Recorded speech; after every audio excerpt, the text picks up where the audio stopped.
లేదంటే వారు ప్రత్యేకించి డిమాండ్ మాకు ప్రతిపక్ష హోదా ఇవ్వాలి అనేది చాలా బలంగా మాట్లాడుతూ వచ్చారు.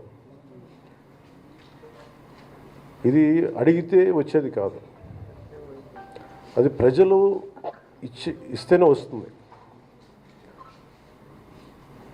బేసిక్గా ఒకటి హయ్యెస్ట్ మెజారిటీ ఎవరికి ఉంది, వాళ్ళు ప్రభుత్వం ఫామ్ చేస్తారు. వాళ్ళకంటే నెక్స్ట్ స్టేజ్ ఎవరికి ఉంటే వాళ్ళకి ప్రతిపక్ష హోదా ఇస్తారు. అంతేగాని గతంలో మేము ప్రభుత్వాన్ని పరిపాలించాం కాబట్టి మా ప్రతిపక్ష హోదా ఎవరికి ఇవ్వరు. కనీసం జనసేన కంటే కూడా ఒక సీట్ ఎక్కువ వచ్చినా కానీ వాళ్ళకి ప్రతిపక్ష హోదా దక్కేది. ఈ రోజున ప్రభుత్వంలో సెకండ్ లార్జెస్ట్ పార్టీ జనసేన.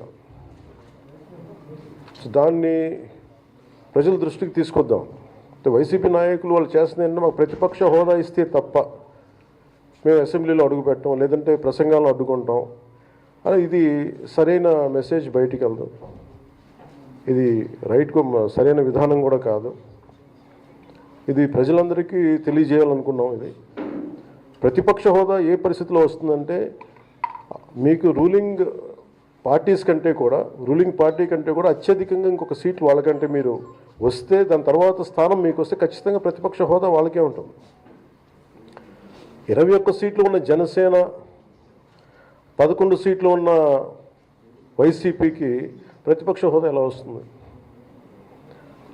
మేము వస్తే తప్ప మేము అసెంబ్లీకి రాము, ఇలా గవర్నర్ ప్రసంగాలను అడ్డుకోవటం అనేది ఇది సరైనది కాదు. ఇది ప్రజలందరికీ కూడా తెలియచేస్తున్నాం ఈ సందర్భంలో. అందుకని ఇది భవిష్యత్తులో కూడా మేము కోరుకునేది వైసీపీ నాయకుల్ని, మీకు ప్రతిపక్ష హోదా ఇవ్వకపోయినా ప్రజలు మీకు 11 సీట్లు ఇచ్చారు, దాన్ని గౌరవించి మీరు అసెంబ్లీకి రండి. మీ స్థాయికి తగ్గట్టుగా మీకు ఎన్ని ప్రశ్నలు అడగాలో దాన్ని తగ్గట్టుగా ఇస్తారు మీకు.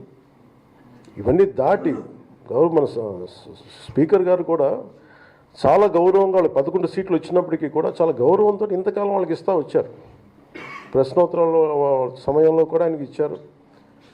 గతంలో కూడా ఇవన్నీ ఆయన రావడానికి కూడా ఆయన ఎలా రావాలి, ఏం చేయాలి, దానికి కూడా చాలా ఏమాత్రం ఇబ్బంది పెట్టకుండా గతంలో కూడా చేశారు. ఫస్ట్ మీరు మనకి గవర్నమెంట్ ఫామ్ అయిన తర్వాత కూడా వీటిని దృష్టిలో పెట్టుకొని వైసీపీ కొంచెం హుందాగా వ్యవహరించాల్సిన అవసరం ఉంది. వైసీపీ నాయకులకు కూడా మీకు బాధ్యత ఉంది. గవర్నర్ గారి ప్రసంగాన్ని మీరు ఆ విధంగా మీరు ప్రశాంతంగా విని దాన్ని జరుగుతున్న సమావేశాల్లో మీరు దాని మీద లోటుపాట్లు మీరు చెప్తే బాగుంటుంది తప్ప ఇలా కూర్చోబెట్టి అరుపులు కేకలు ఇది సమంజసంగా లేదు.